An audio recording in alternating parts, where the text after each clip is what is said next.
हम सब मन को वश में करने के लिए क्या कर सकते हैं?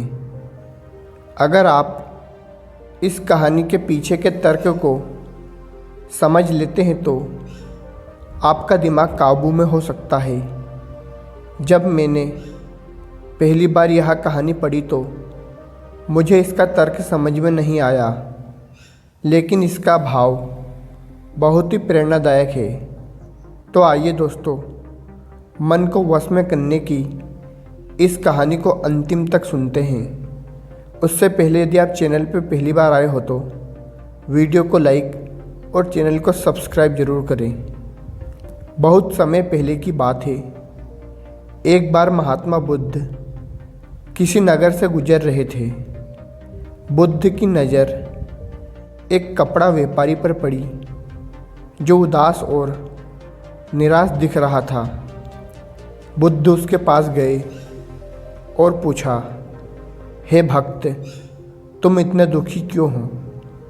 यदि आप मुझे अपनी चिंता के बारे में बताएं तो मैं आपकी मदद कर सकता हूँ। कपड़ा का व्यापारी ने बुद्ध को प्रणाम किया और उन्हें अंदर आमंत्रित किया।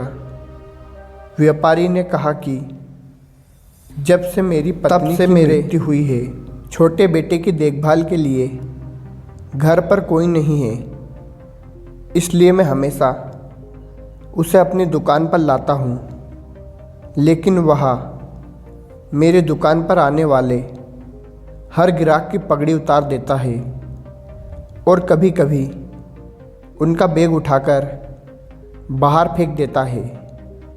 मैंने बेटे को बहुत समझाने की कोशिश की, लेकिन वह नहीं समझता। उसकी हरकतों से मेरे सभी ग्राहक अपमानित महसूस करते हैं और वापस चले जाते हैं।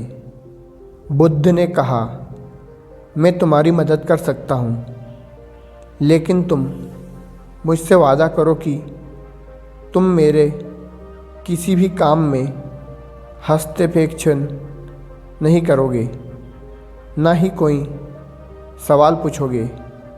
व्यापारी बुद्ध से एक वादा करता है। अगले दिन बुद्ध पगड़ी पहनकर आए एक ग्राहक की तरह बैठता है।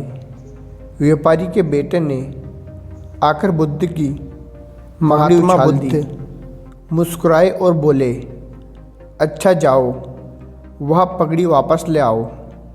वह बच्चा दौड़कर पगड़ी ले आया और बुद्ध को दे दी। अगले दिन बुद्ध एक कुल्हाड़ी और लाठी लेकर आए।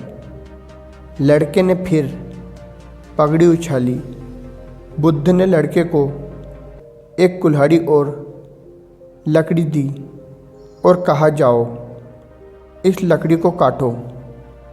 व्यापारी को थोड़ा डर लगा था कि कहीं उसके बेटे को चोट न लग जाए, लेकिन उन्हें अपना वादा याद आता है। 7 दिनों तक महात्मा बुद्ध कोई ना कोई नया काम लेकर आते हैं और लड़के से करवाते हैं। जल्द ही लड़का भूल गया कि उसे किसी की पगड़ी उछालनी है। व्यापारी बहुत खुश हुआ और बुद्ध को धन्यवाद दिया। मैं जानता हूँ कि इस कहानी और मन के नियंत्रण के बीच कोई विशेष संबंध नहीं है, लेकिन पहले आप इसको तर्क को समझो।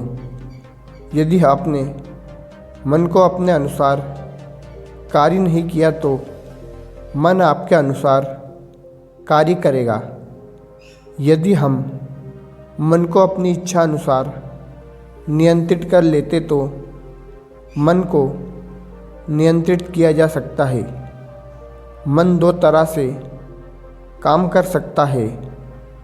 पहला, मन अपनी इच्छा अनुसार काम कर सकता है, या दूसरा, हम मन के अपने इच्छा अनुसार काम करा सकते हैं।